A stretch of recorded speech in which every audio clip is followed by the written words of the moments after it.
Hello, and welcome to a reading from the Taliban, Afghanistan's most lethal insurgent group, written by Mark Silinsky and published by Praeger, an imprint of Bloomsbury Publishing in New York, New York. This reading is brought to you by Kensington Security Consulting, where we bring education to national security. The mind of the Taliban. The Taliban's mindset is an amalgam of ethnic, geographic, historical, and religious elements. The Taliban's religious principles are framed by three fundamentals: Salafism, Deobandism, and Sharia. These elements overlap and intertwine. All three are expressions of puritanical and political Islam, which resurfaced in the late 20th century and today tests the grit of the Arab Spring throughout the Middle East. Salafism is an Islamic revivalist philosophy intended to purify Islam of Western and modern contaminants. To the extent the Taliban offered a coherent political philosophy during its 1996 to 2001 rule, it was based on a reactionary, fossilized, and absolutist belief system centered on the world of Mohammed. Salafists strive to recreate the world they imagine their prophet lived in. This requires expurgating elements of modern society that, in the Taliban's view, are superfluous, degenerate, or, in any way, contrary to the immutable teachings of the Koran. Not all features of modernity are discarded. To spread their ideology, Salafists use state-of-the-art technology. In this spirit, the Taliban moved early to erase all non-Islamic influences in Afghanistan. They targeted Afghanistan's internationally recognized art treasures and, with modern artillery, blasted the ancient Buddhas of Bamiyan from the hills in which they were carved. Though the world was stunned by the Taliban's demolition of the statues, few Salafists openly objected. "We are not against culture, but we don't believe in these things, the statues. They are against Islam," Taliban Foreign Minister Wakil Ahmed breezily declared. Certainly not all Muslims supported the Taliban's position. Muslims ruled Afghanistan for over 1,300 years and did not destroy the Buddhas until the Taliban. There were other instances of premeditated destruction. Uncertain that Afghanistan was sufficiently purged of non-Islamic cultural impurities, senior mullahs ordered a spree of destruction throughout Kabul's museum in March 2001.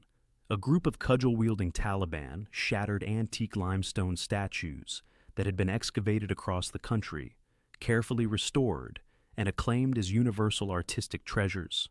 The vandals were led by the Taliban's Minister of Culture. The Taliban's outlook is also shaped by the Deobandi movement, a particular South Asian Salafist philosophy. Deobandi refers to both an Islamic seminary and an Islamic philosophy that extends far beyond the town of Deoband in northern India.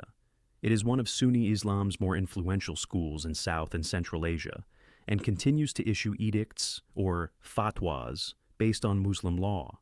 It is an extreme, highly legalistic view of Islam that governs most of a Muslim's daily activities. Rules include what type of pet a Muslim can own, when and where he is allowed to fly a kite, how often he should bathe, what type of clothes he should wear, and myriad other daily activities. Life's conduct can be divided into two basic categories: permitted or prohibited. This Taliban theocracy fuses orthodox strains of Islam, Wahhabism from Saudi Arabia, and the Deobandi philosophy, which is taught in Pakistan and lavishly funded by Saudis. Deobandism also has paramilitary elements. The school in Deoband mandated military training to groom its seminary students to be warriors of Islam. The seminary, Darul Uloom, or House of Knowledge, has been dubbed Jihad University. Deobandi thinking was born of nationalistic and religiously reactionary fervor following the Sepoy Revolt in the mid-19th century, which is often called the Indian Mutiny. It rejected the Indian civil service and the adoption of European tastes, mannerisms, and secularism among the Indian elite. It remains decidedly opposed to all elements of modernity, Western life and thought, and democratic norms. The ideological foundation of the Taliban was built of Deobandi Islam. The architect and avatar was Mullah Omar. Although he had not finished his studies, the Taliban leader Mullah Omar was afforded an honorary degree by the seminary because, as one luminary noted, he left to do jihad and to create a pristine Islamic government. The Deobandi philosophy is unique but in many ways fits into the agenda of today's Muslim Brotherhood, which has strong Salafist underpinnings. Bin Laden was very attracted to Islamism, or political Islam, and promoted the teachings of its leaders. The term Islamism refers to a modern variant of Islam, which was developed and spread by the Muslim Brotherhood, or the Ikhwan, from a nucleus of disaffected Egyptians led by a Sufi schoolteacher in the late 1920s. The Brotherhood sought to supplant secular society with Islamic rule. The Brotherhood became a global, dynamic, and expansionist force by the end of the 20th century. The Brotherhood, which would inspire the leaders and core cadre of al-Qaeda worldwide, fused philosophical elements from other 20th century authoritarian movements. It thrives in the 21st century and challenges emerging democratic elements in the Arab Middle East. The Egyptian Sayyid Qutb, whose writings heavily influenced bin Laden, was the Brotherhood's preeminent intellectual. As Qutb explained, it was insufficient for individuals to reform themselves. Islamic mandates ordained that an Islamic heaven be created on earth. Only a completely good state, by which he meant a Sharia state, could produce good men. He was executed in 1966, but is still celebrated throughout the Islamic world. Much like bin Laden, the often-quoted Qutb saw Islam as incompatible with modern pluralism. As a middle-aged exchange student in Colorado in the late 1940s, Qutb, soft-spoken and diffident, came to see the new American superpower as Islam's greatest enemy. In his extensive writings, Qutb appropriated terminology from the two radical socialist and utopian philosophies, National Socialism and Communism, but rejected their atheism. He held solidarity with Hitler's homicidal anti-Semitism. After the war, his main enemy became a soulless and capitalist America. He derided American churches as brothels, jazz music as primitive, and American women as vixens. His portrayal of American culture as vacuous, aggressive, and bigoted would resonate with Muslims as well as leftists, and would become a recurring trope in the propaganda of both. This model of American aggression and degeneracy became more common in the 1950s among Islamists and European intellectuals. During the late 1960s and early 1970s, Islamist Arab nationalists made common cause with international leftists. Despite their strikingly opposing views on religion, women, and general politics, Islamists and leftists were strongly united in their hatred of the United States and Israel. Bin Laden, with his theatrical flights, would militarize this sentiment and bring it to Afghanistan. Bin Laden introduced the Brotherhood's ideas to the Taliban.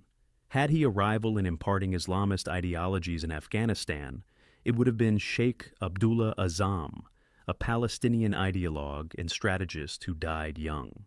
Azzam was born near Jenin in 1941 and graduated from the Sharia College at Damascus University in 1966.